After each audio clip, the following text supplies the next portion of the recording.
Believe it or not, this restaurant is ours, and it's meant for my oldest son and his wife. If you don't like it, then get a divorce," yelled my husband in a fit of rage. Following him, my husband's brother, now called Mike, made his arrogant claim. "I'm part of this family too, you know? Surely, I deserve some part in the restaurant." Not to be left out, Mike's wife, Karen, also berated me. "You don't deserve to run such a fine establishment. Get out already." I felt a surge of anger within me. I couldn't care less about what happened to these people. I decided there and then to put them in their place, once and for all. The first order of business, to correct their misguided notions. I can't help but smirk at the thought of the look on their faces when they find out the truth. My name is Natalie Farrell. At 35, I'm running a sushi restaurant. I have many regular customers, and thankfully, the business is doing well. The shop was originally started by my grandparents. Both of my parents passed away from illness when I was young, so my grandparents became my guardians. As I helped out in the shop, I became interested in becoming a sushi chef and taking over the shop. After graduating from culinary school, I started working in the restaurant immediately. I learned how to make sushi from my grandfather and how to serve customers from my grandmother. Thanks to their guidance, I became a competent chef and developed proper etiquette. For a while, the three of us ran the shop, but when I turned 23, a man named Steve Farrell came to our shop. He was 5 years older than me. He used to be a sushi chef, but the shop he had been working at had closed down, so he was looking for a new job. My grandparents were considering retirement due to their old age. They had mentioned that they wanted one more employee, so we decided to hire him. His skills were undeniable, and he quickly became a valuable asset. I learned a lot from him, and we eventually grew close and got married when I was 25. My grandparents thought Steve was a reliable and honest man, and they felt secure with him. Our married life went well, and after my grandparents retired, we continued to run the shop together, supporting each other. However, when I was 31, my grandmother passed away from an illness. The following year, my grandfather also passed away. Since then, my husband's attitude started to change gradually. When I was in the kitchen, he would become grumpy and started saying things like, "You should focus on serving the customers. I want to hone my sushi making skills. So, I want to be in the kitchen as much as possible." Since he was so passionate about sushi, I understood and began to take over more of the serving duties. However, the real reason behind my husband's change of attitude was something different. About half a year later, I overheard him saying something on the phone. "Natalie is a woman, right? I don't like the fact that she's a sushi chef." I was very sad. I was shocked to learn that my loving husband thought this way about me. Sushi is a traditional dish, and there's a strong tradition of male dominance in this field. Therefore, the number of female sushi chefs is low. However, this attitude is starting to change, and there are more restaurants accepting female chefs. And I believe I'm able to provide sushi that satisfies our customers. I wish he wouldn't dislike me just because I'm a woman. After hanging up the phone, my husband finally noticed my presence and hastily tried to gloss over his comments. I was just stressed out and said it without thinking. "I promise I won't say it again. Will you forgive me?" Seeing him seemingly regretful, I decided to forgive him. However, my husband started causing more problems. One day, I noticed that $3,000 had been withdrawn from our savings account. When I confronted him, he said, "My brother Mike lost his job, and I had to help him out. He's family, after all. There's nothing we can do." Frankly, I didn't like it. The reason being, Mike is a problematic person. He initially aimed to be a chef but quit early due to the rigorous training, and has been job hopping ever since. Every time we met, he would ask for money, and he gave off a very irresponsible impression. His wife, Karen, also can't hold a job. Despite this, she always has an aggressive attitude towards me, saying things like, "You must be so tired from working all the time. I'm a housewife, so I enjoy my free life." I wondered if there was any need to support these people with hundreds of thousands of dollars. They are adults, and they are healthy. I wish they could figure it out for themselves. Our restaurant was profitable, but our savings were steadily decreasing. At first, when I pointed out to him that he was giving too much, he seemed to reflect on his behavior and said, "Sorry." But later on, he said, "Natalie, you're the one managing our savings and household budget, right? You should just manage it better," and refused to listen to my advice. The situation with my husband was getting worse, and I was starting to worry seriously about our future savings.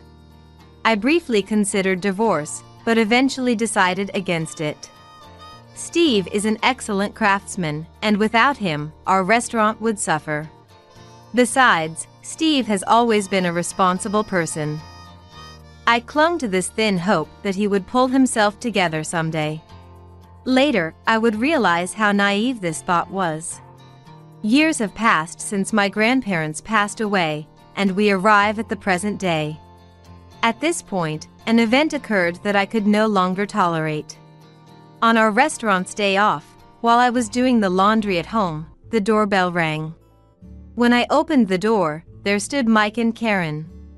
"Hey. From today on, I can eat sushi every day now, right? Lucky me." Their words made no sense.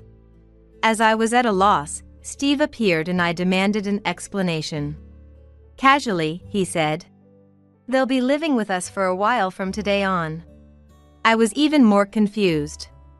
Upon further inquiry, I learned that Mike and Karen were in dire financial straits and couldn't even afford their apartment rent. Upon learning this, Steve had taken it upon himself to allow them to stay with us for a while. What's more, neither Mike nor Karen were working, so we were expected to cover their living expenses as well. I told Steve, "Don't make decisions like that without discussing with me first." But he shrugged it off, saying, "They're our family, so it doesn't matter." And so, their cohabitation began forcibly. Needless to say, my stress levels skyrocketed.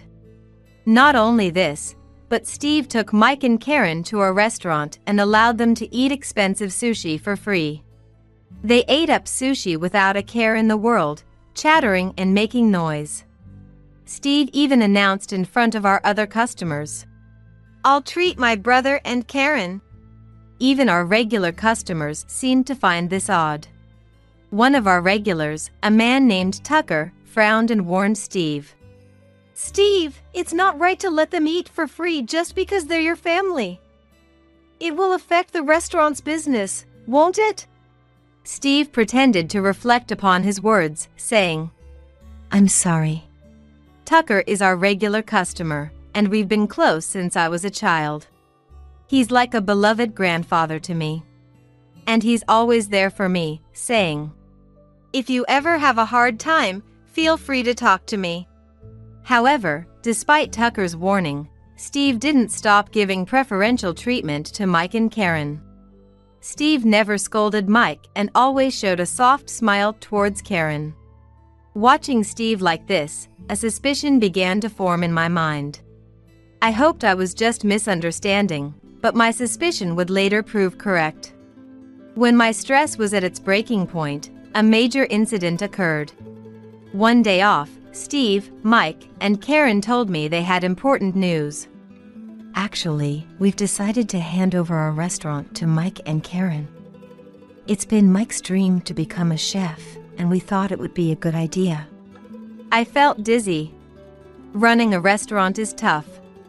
I couldn't believe that Mike and Karen could manage it, and I didn't want to give the restaurant that we inherited from our grandparents to people like them.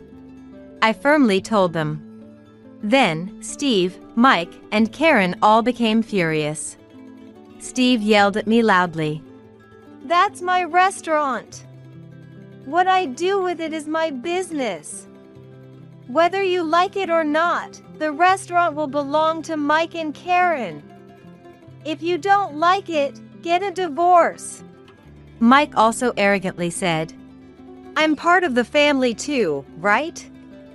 Just give me the restaurant." Karen berated me saying, "You're not worthy of that restaurant.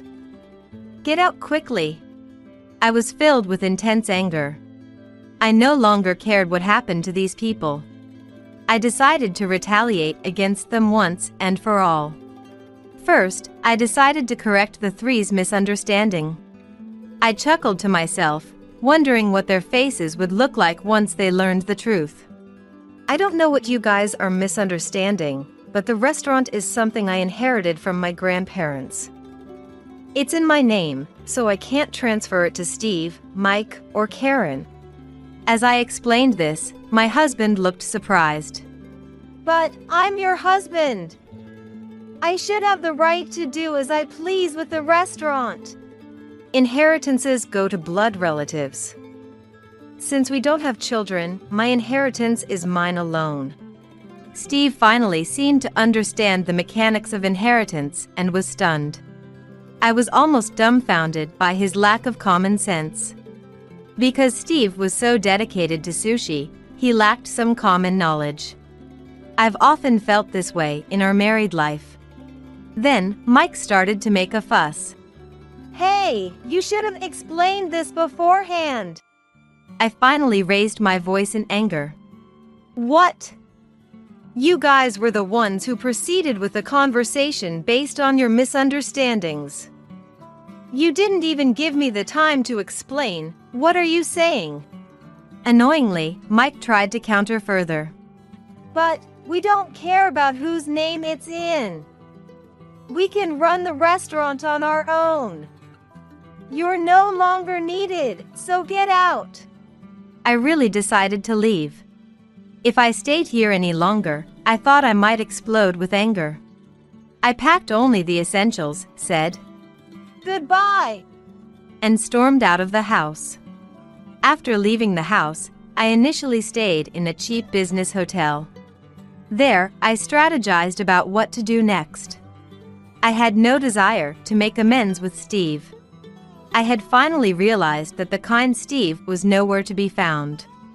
I don't know if that was his true nature or if something had twisted his personality. But suddenly, I felt foolish for trusting such a horrible man. I wanted to punish him. I also wanted Mike and Karen to leave my house. I wondered how I could drive them out. After thinking about it, I made various calls and formally launched a revenge plan. I also went out for a bit, and after about a week, my preparations were complete, so I returned home. Seeing me, Steve and the couple looked triumphant. Steve smirked and looked at me. "Hey, finally reflecting and came back, huh? But returning in just a week, you lack resolve." Hearing this, the couple laughed heartily. Suppressing my anger, I showed them several photos. They were stunned at that moment, but Steve and Karen's faces turned pale. Meanwhile, Mike asked in confusion, "What are these photos?" "These are photos proving Steve and Karen's affair," I declared in a cold tone. The photos showed Steve and Karen walking arm in arm, appearing to enjoy themselves. The other photos also captured their intimate moments. Mike finally seemed to understand the situation and began to blush in anger. "Hey, what is this? You've betrayed me with an affair." Mike's anger was fierce. However, Steve didn't apologize but instead doubled down. "Shut up. It can't be helped, I fell in love. You were wandering around outside, and I happened to go out with Karen." Karen also began making pitiful faces. It's your fault for not working. Compared to that, Steve is a respectable artisan. It's clear who I would choose. Karen hasn't been working either, and Steve, who's having an affair, is not someone trustworthy at all. I was beyond angry and more disgusted. The three of them had started a low-level argument, and it seemed like it was spiraling out of control. Somehow, I managed to calm them down, despite the frustration bubbling within me. Once he had calmed down a bit, my husband glared at me. How did you get these photos? You've been following us? No, I replied. I hired a detective to gather evidence of your affair. That's how I got these pictures. So, that's why I had been visiting a detective agency. My husband ranted, hiring a detective is cowardly. But the real coward was my adulterous husband. Well, it's unlikely he'd understand that. Then Mike asked a question. How did you realize my brother was having an affair? You must have suspected something to hire a detective. I let out a chuckle. Of course, I could tell. We are married, after all. I noticed right away how excessively sweet he was acting around Karen. The smile he had for her was completely different from the one he showed me or our customers. My husband was speechless. He must have thought he wouldn't get caught.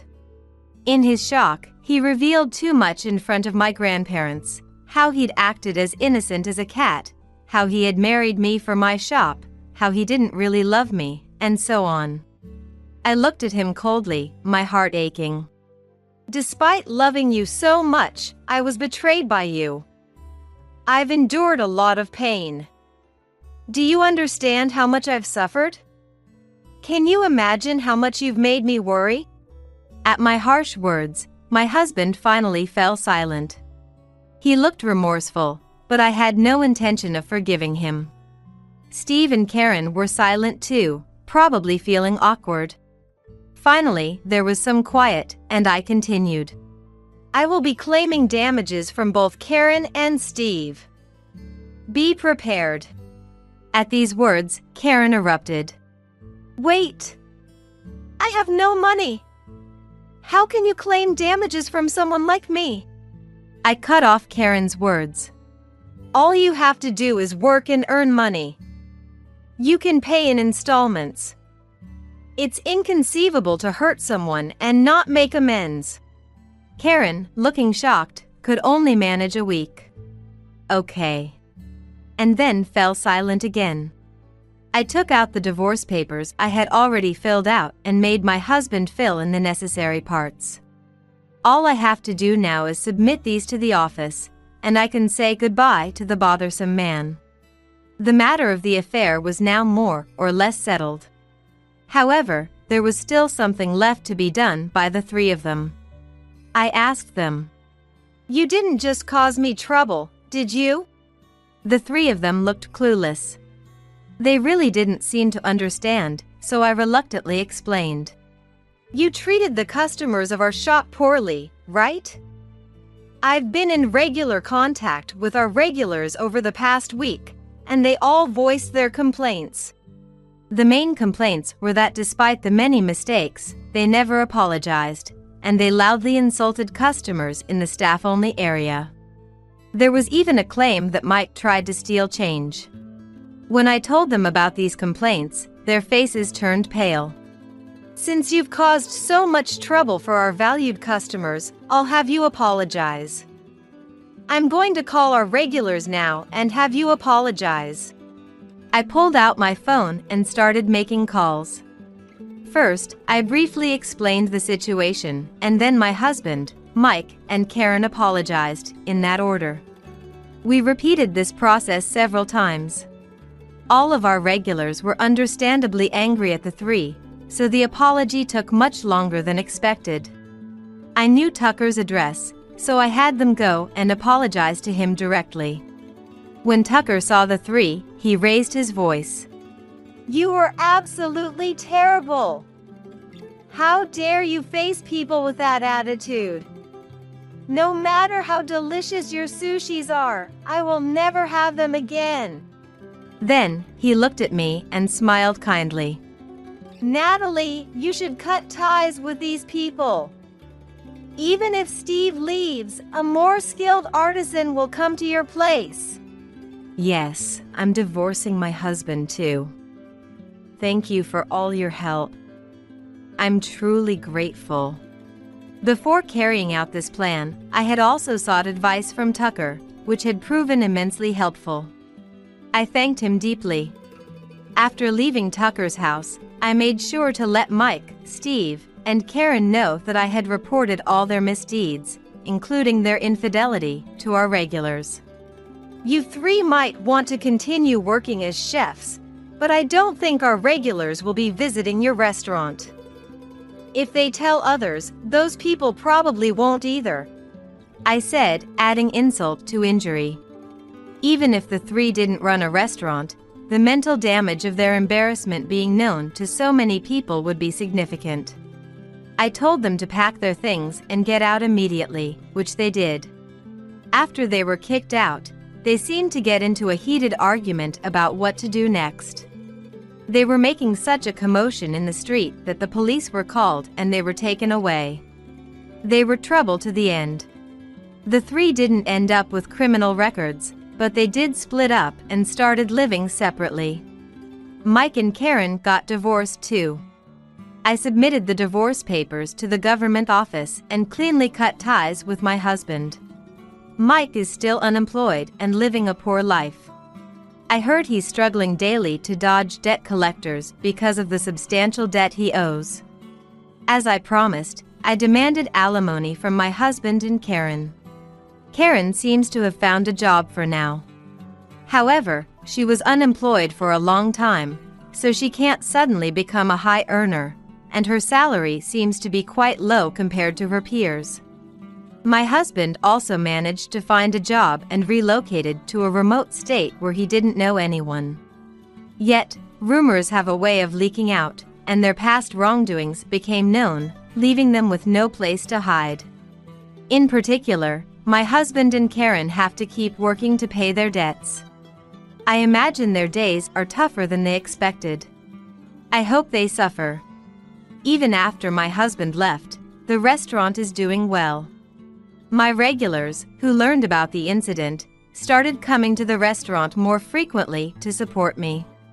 I had fewer chances to be in the kitchen due to my husband, but I've been practicing in secret, so my skills haven't deteriorated. The enjoyable days have returned, and I am living a fulfilling life. We've also gained a new employee. She's a girl who just graduated from vocational school.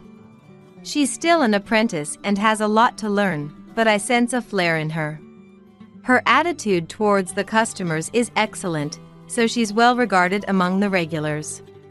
Since we're both women, we found it easier to connect with each other, and she sometimes confides in me about her worries. I think we're building a good relationship.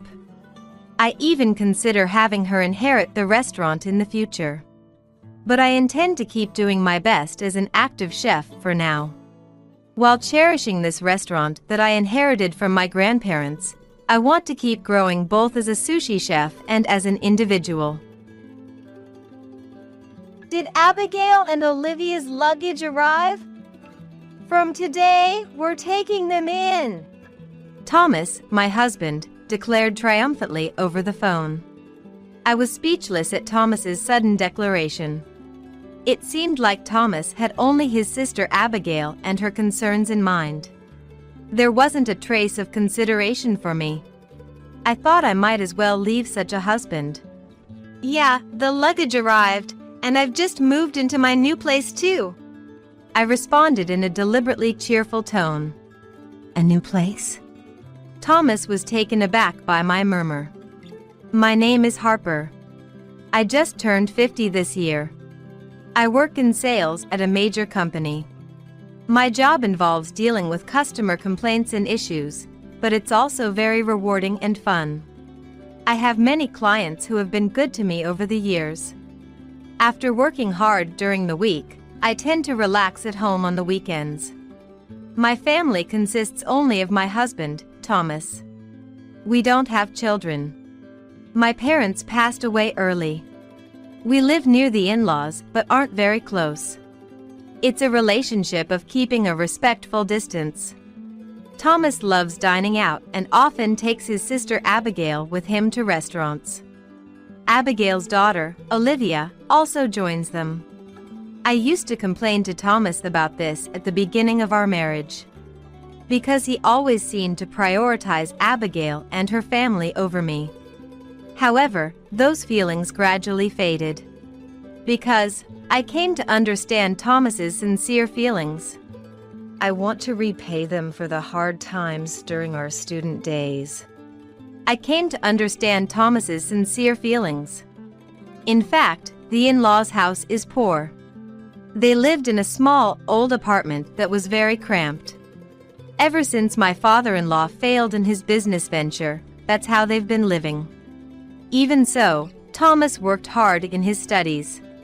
But he didn't get into his first-choice national university. It seems he only got into a private university. Naturally, the in-laws said they couldn't afford to pay for it. That's when Abigail, who was already working, helped out a bit with the tuition. With the help of scholarships, Thomas somehow managed to graduate. So, Thomas is grateful to Abigail for supporting him through tough times. And after getting married, Abigail quit her job. Her husband wanted her to be a housewife. So, the amount of money Abigail could use was limited. After I heard that story, I stopped complaining. I could understand the reason for wanting to give back. I thought I should let Thomas do as he pleases. It's a bit lonely, but it can't be helped. So, I'm going out to eat with Abigail and the others now. Thomas is going out to dine with Abigail and the others today as well. Have a good time. I sent Thomas off with a smile. I thought we would continue to live supporting each other, with Thomas valuing his family. That's what I believed. But our relationship hit a snag 3 months ago. One day, Thomas came to me with a serious look and said, "Actually, Abigail is getting a divorce. It seems she's decided to keep custody of Olivia." Hearing about Abigail's divorce, I was honestly quite troubled. Because Abigail is the type of person I find difficult to deal with. This goes back to when I went to greet the in-laws' house to marry Thomas. Abigail happened to be visiting the in-laws' house at the time. Thomas, you're marrying someone like this? She's so plain and has terrible taste. Abigail laughed the moment she saw my face. Thomas and the in-laws didn't say anything. Everyone ignored it. So, I had no choice but to tolerate Abigail's rude behavior. As I remembered these things, Thomas continued, "I'll be going to my parents' house every day for a while to check on them.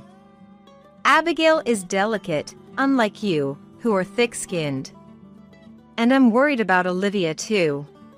Thomas casually insulted me. But I didn't argue back. I didn't want to fight with Thomas and have him spend even more time at his parents' house. "Take care." I couldn't say anything else and just saw Thomas off. After that, Thomas started to be away from home more often. He used to come home around 8 p.m. on weekdays. But now, sometimes he doesn't come home until the morning. He's hardly ever at home on weekends. My loneliness just kept growing. "I'm home." When I returned from work and called out, there was no response. The room was pitch dark. Maybe he's at his parents' house again. I became more depressed with Thomas's absence. But when Thomas was home, he started to cause me more trouble. That day, Thomas was unusually at home but made an unreasonable request of me. "I heard from Abigail that you haven't given a housewarming gift yet?" "That's mean. You're about to get your bonus, right? Why don't you buy her a brand name bag or something?" Thomas said it as if it were a matter of course. Why do I have to give a housewarming gift? Shouldn't you be the one to do it, Thomas? I responded, but Thomas immediately got angry. You married me, so you're part of Abigail's family, aren't you? Don't you think it's unreasonable not to even be able to give a family member a gift? Thomas berated me with those words. Thomas's lecture went on for about an hour after that. In the end, he said, Anyway, make sure you give a present to Abigail and Olivia, all right? And then he left the house. He was probably heading to his parents' house. I've never received anything from Abigail, I murmured softly. Later, I got a call from Abigail. Hello? You heard from Thomas, right? You really don't get it. Normally, you give a housewarming gift. Abigail said it as if it were the most natural thing in the world. I was irritated by her selfishness. So, I countered. But you've never done anything for us, have you? Even at our wedding, we didn't receive any congratulatory money from you. At the wedding, Abigail said with a smile, handing over an empty envelope. We're family, so we don't need congratulatory money, right? Abigail said with a smile, handing over an empty envelope. But this is empty, isn't it? Even when I asked, Abigail remained unfazed. I did buy the envelope, though. Aren't I kind? Abigail said confidently. I was speechless at her incredible lack of common sense. And Abigail had no restraint. She ate a lot of the banquet food and drank several rounds of drinks, not included in the course. When I handed her the catalog gift for the wedding favors, aren't there any no-shows? If there were, I could take home several. Harper, you really don't think things through. She even complained about that. As I remembered these things, Abigail laughed and responded, You're my brother's wife. I don't need to give you anything. You're the lowest in our family hierarchy. You should be honoring me, instead. Now go buy me the latest brand name bag. I was dumbfounded by Abigail's audacity. While I remained silent, Olivia started talking to me.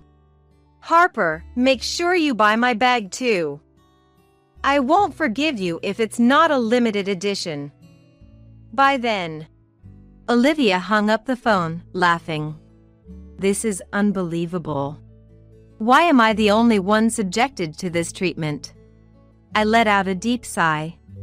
After that, Thomas started to come home even less. When he did come home, he would take money from my wallet. Stop it! Even as I desperately tried to stop him, Thomas didn't care. You're always at home, so she doesn't use money, right? I'll put it to good use. Be grateful. Holding a few bills in his hand, Thomas left the house. I can't take it anymore. I was worn down by Thomas's selfish actions. Then, one day, the doorbell rang, and I opened the front door. Yes. A man who seemed to be a mover said, Is this Thomas's house? We'll start bringing in the boxes right away. He began bringing in a large number of cardboard boxes into the house. I hurried to stop him. Wait a minute. We didn't order this, I informed him. But the mover looked a bit troubled and answered, This is Thomas's house, right? The request came from Thomas himself. I was confused by the mover's reply. What were all these cardboard boxes for? Feeling an indescribable anxiety, I immediately called Thomas. What is it? Fortunately, Thomas picked up right away. In the background, I could hear the crude laughter of Abigail and Olivia. I immediately questioned Thomas. Right now, movers are bringing cardboard boxes into our house one after another. What's going on? Then, Thomas said something unexpected. Did Abigail and Olivia's stuff arrive? From today, we're taking them in. I don't need your opinion on this. Thomas declared this triumphantly over the phone.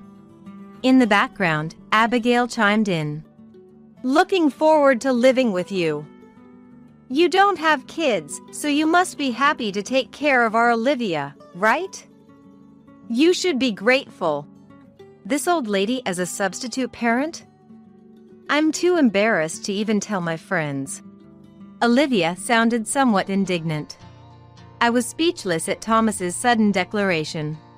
Probably the in-laws' house was too cramped, and Abigail must have pleaded with him. Our house is larger and has spare rooms. They must have known this and asked to stay. It seemed Thomas only had Abigail and her concerns in mind. There wasn't a trace of consideration for me.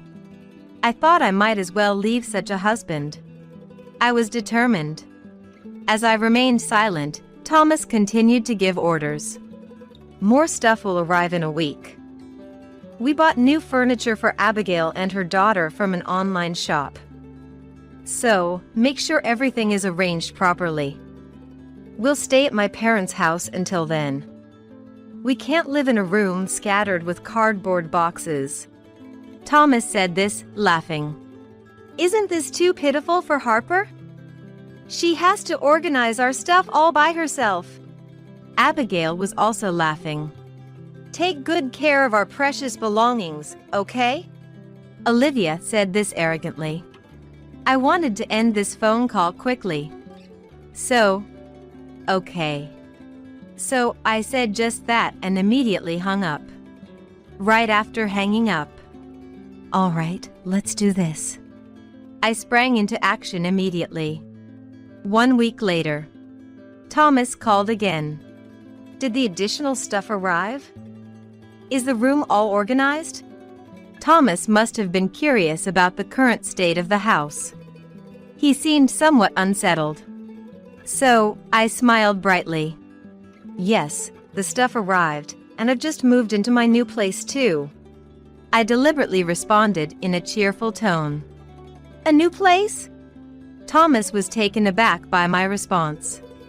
In fact, on the day Abigail's stuff first arrived, I immediately started to take action. I went straight to the local real estate agent and demanded, please find me a place I can move into right away. Direct discussion. At first, I was turned down. Most properties require some refurbishment before moving in, and immediate occupancy isn't usually possible. However, after checking with several real estate agents, one introduced me to a property. It was a women-only share house. Equipped with an auto-lock system, it was secure and reassuring for a woman to live in. The bathroom, toilet, and kitchen were shared spaces, so electricity and gas were already set up. This meant I could use them from the first day of moving in. A cleaning company regularly cleaned the place, so it was always clean. Additionally, the furniture was provided, so minimal personal belongings were no problem. According to the real estate agent, there was one room available. I'd like to see the room right away. I immediately asked the real estate agent. He took me to view the place right then. Then I took a look inside the room. I'll take this one. I made an immediate decision. Thomas was noticeably shaken by this news, even over the phone. You can't just move out on your own, can you? We're married. Apologize to me right now and come back home. Thomas berated me. Abigail, seemingly agitated, asked, What's going to happen to our room? She sounded somewhat hysterical. Olivia too. Don't mess with me, old lady. Yelling and getting angry. As I remained silent, Thomas, as if he had an epiphany, said, Do you think you can just do as you please? You'd be in trouble if we got divorced, you know? Exactly. With your age and looks, you won't get married again, right? Poor, plain Harper. You'll have an unstable future. Serves you right. Abigail spoke as if she was pleased. In the background, The old lady is finished. she laughed. Then, Thomas said triumphantly, "If you apologize sincerely to us now, we might forgive you. We're kind, unlike you." They mocked me.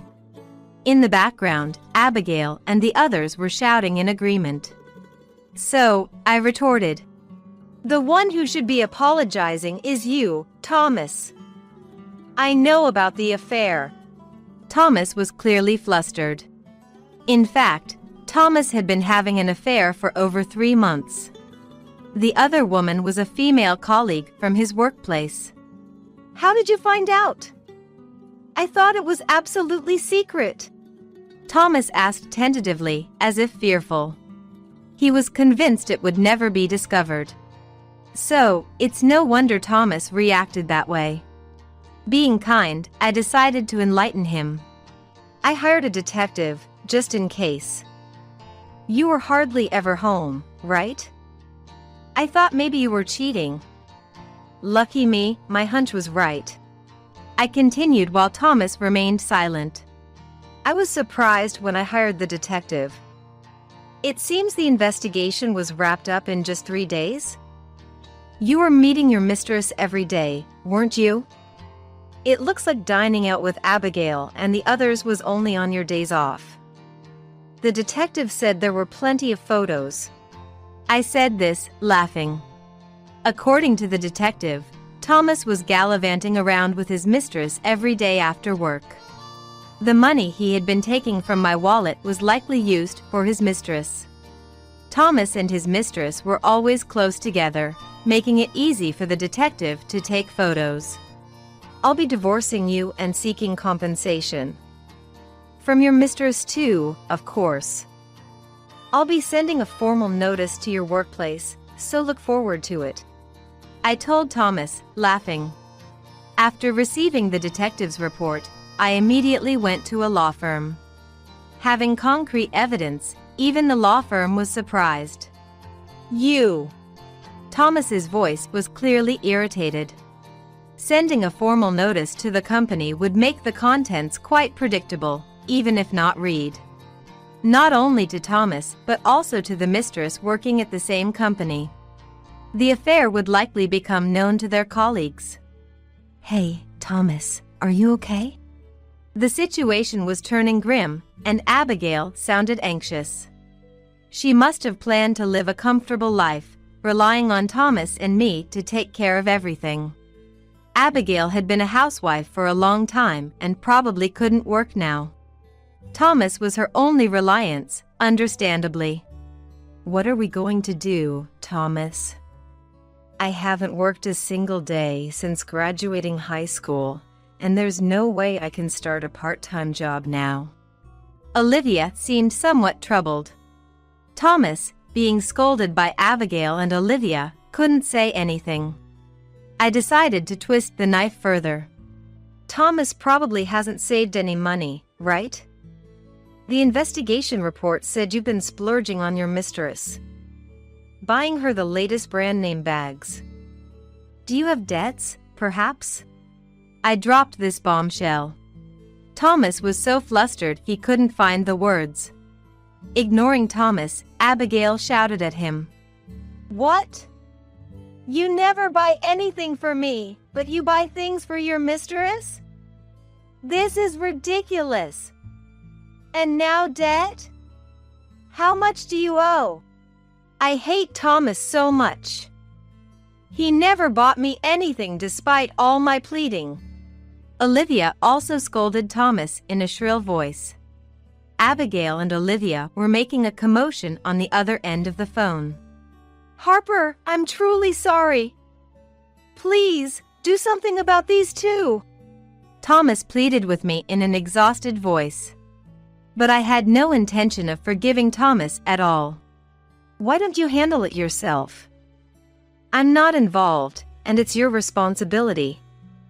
You better tell your mistress quickly, or the formal notice will reach your company soon. I said to Thomas with a sarcastic smile. Damn! Thomas sounded frustrated. Ignoring him, I continued. Good luck then. And make sure to pay a hefty compensation." I then hung up the phone. Thomas tried to call me several times after I hung up, but I ignored all his calls. Let Thomas and Abigail struggle all they want. I murmured softly and set Thomas's contact to block. Afterward, my divorce from Thomas was finalized. At first, Thomas resisted. He had been able to live comfortably with both our incomes. But he couldn't maintain the same lifestyle on his income alone.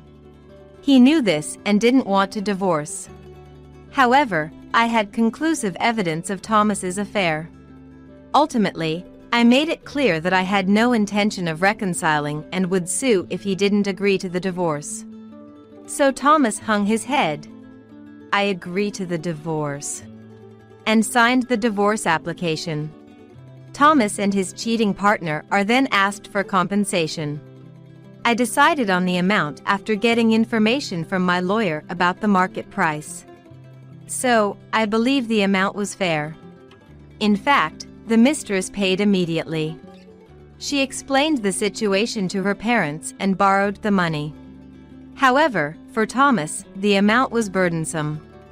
"Can't we reduce the amount?" he asked several times, but ultimately, I refused all of Thomas's requests. During a meeting at the law firm with Thomas, "Should I add on the amount you took from my wallet too?" I asked with a smile, and Thomas turned pale. "That amount is fine." In the end, Thomas agreed, trembling. Afterward, Thomas and his mistress resigned from their company. The affair became known internally, likely due to the formal notices sent. After all, it seems that people around them became aware of the relationship between the two when they sent the proof of contents. Even if you don't know what's inside the envelope, it's an envelope from a lawyer's office. You can probably guess what's inside. In the end, Thomas became uncomfortable and resigned. Maybe he couldn't stand the funny rumors being spread about him within the company. After leaving the company, Thomas worked in day labor through a temp agency. Given his age, it seemed difficult for him to find a new job immediately. But they won't wait for payment. There are living expenses, and he may have to pay compensation in installments. Moreover, there was still a mortgage to pay off. And debts likely incurred for his mistress also came to light. Life must be quite tough for him. Occasionally, I receive messages from Thomas through the lawyer. I was wrong. Please, let's get back together. I'm begging you. Life is so hard, I'm barely making it. If only I had been kinder to you, Harper. Thomas reportedly cried as he spoke to the lawyer. He seems to be in a dire situation, but it's too late for regrets now. And the situation for Abigail and Olivia is also grim. Abigail and Olivia are currently living with Thomas. However, due to Thomas's lack of funds, their living situation is dire. One day, I received a call from Abigail on my cell phone. I had blocked Thomas's number, but not Abigail's, which turned out to be a mistake. Apparently, that backfired. I wondered what the call was now, so I answered the phone. "Hello?" As soon as I picked up, Abigail pleaded with me. "Please, I'm begging you to help us. I'm living with Thomas, but he has no money. Our electricity and gas are going to be cut off, and we have nothing left to eat." Abigail sounded exhausted. I was surprised to hear they were in such dire straits. But I had no intention of helping. So, I coldly rejected her plea. "Why don't you just get a job? You're healthy, Abigail, and you used to work before, right?" Then, presumably Olivia, who must have been next to Abigail, spoke up. "Aren't you being too harsh, Harper? You work at a big company, and you took a lot of money from Thomas and his mistress, so you must have some financial leeway, right? Therefore, you have a duty to take care of Mom and me. Just tell us your address, and we'll come to you for you to take care of us. It seemed Olivia still had no intention of working, even now. It was truly appalling, given her youth. Holding back a sigh, I made it clear to her. Now that I'm divorced from Thomas, you and your mother are complete strangers to me. I have no intention of supporting you, and I want nothing to do with you from now on. Don't ever call me again. As soon as I finished speaking, Olivia shouted, "Don't mess with us, old lady. You just shut up and take care of us. Give us your address right now." Abigail and Olivia continued to scream even after that. Their characters are likely never going to change. I have nothing to do with this anymore. Goodbye. With that, I hung up and immediately blocked Abigail's number on my phone. I wanted nothing more to do with them. Given their current trajectory, Abigail and Olivia's situation will likely worsen. But it's a result of their own negligence. I think they deserve to continue suffering. A year later, I decided to leave the share house. It was a bit sad to leave because I had made friends there. The reason for leaving the enjoyable share house was that I decided to get a dog. I encountered the dog at an adoption event, which I attended on a whim, invited by a friend who loves dogs. That's where I had a fateful encounter. While other dogs were being friendly with various people, this one was different. It just kept staring at me. The moment our eyes met, I felt that this dog needed me. I attended the adoption event several times afterward, deepening my bond with the dog. After several visits, I was joyfully allowed to adopt it. However, pets were not allowed in the share house. So regrettably, I had to leave. Now, I live in a pet-friendly apartment. Dogs don't betray, and they're incredibly adorable. Come here. The dog runs towards me happily when I call. There may be various difficulties ahead, but I'm not alone anymore. I want to move forward, supporting each other with this beloved dog.